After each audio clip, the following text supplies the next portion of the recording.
গোপালপুর নামের এক গ্রামে হঠাৎ শুরু হলো এক ভয়ঙ্কর বৃষ্টি। সবাই দৌড়ে বাড়ি ফিরল।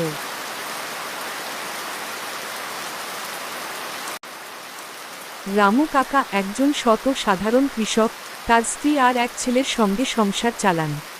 তার স্ত্রী বলেন, ঘরে তো ডাল চাল কিছুই নেই, আজই বাজারে যেতে হবে। এখনই বাজারে গিয়ে কিছু কিনে নিয়ে আসো। কি গো মা, বাইরে এমন ঝড় বৃষ্টি হচ্ছে, এর মধ্যে বাবা কিভাবে বাজারে যাবে? তোমরা অযথা ঝগড়া করো না, বৃষ্টি মনে হচ্ছে একটু কমছে। তোমার কি কি লাগবে বলো, আমি নিয়ে আসতেছি।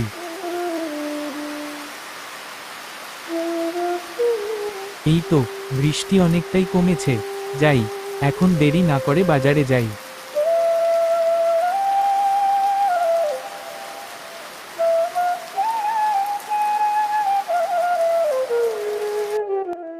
দাদা, আমাকে 2 কিলো আলু, 2 কিলো ডাল আর 1 কেজি পেঁয়াজ দাও। মাথা ঠিক আছে তোমার? এগুলোর দাম ঠিকঠাক জানো তো নাকি? জানবো না কেন, জানি তো। পেঁয়াজ 50 টাকা কিলো, আলু 30 টাকা কিলো, ডাল 60 টাকা। পাগল হইছেন? পেঁয়াজ একদম 150 টাকা কিলো, ডাল 90 টাকা কিলো, আলু 70 টাকা। যে বৃষ্টি শুরু হয়েছে ভাই, গাড়ি আসতে পারছে না, তাই মালের দাম বেশি। তিনি হিসাব করে দেখেন 300 টাকা দিয়ে কিছুই কেনা যাবে না। হঠাৎ তার চোখে পড়ে এক বুড়ো লোক, যিনি চুপচাপ দাঁড়িয়ে আছেন আর হাসছেন। রামু কাকা তার কাছে যান। তারপর বুড়ো লোক বলেন, ছেলেরা, দাম যখন বাড়ে তখন বুদ্ধি খরচ করতে হয়।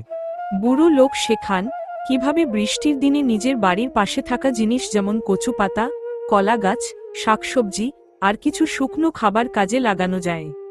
তারপর রামু কাকা 100 টাকার জিনিস কিনে সোজা বাড়ি চলে আসে। বাড়ি গিয়ে তার সবজির খেতে চলে যায়। সেখান থেকে কচু সহ আরও অনেক সবজি নিয়ে আসে। তারপর তার স্ত্রী সেগুলো দিয়ে খিচুড়ি রান্না করে।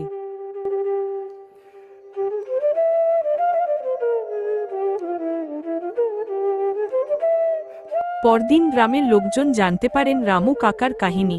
সবাই ভাবে, বাজারের দাম বাড়লে তো মাথা খাটাতেই হবে। বুড়ো লোক আবার আসেন ও বলেন, প্রকৃতি আছে পাশে, মাথা খাটাও হাসি মুখে।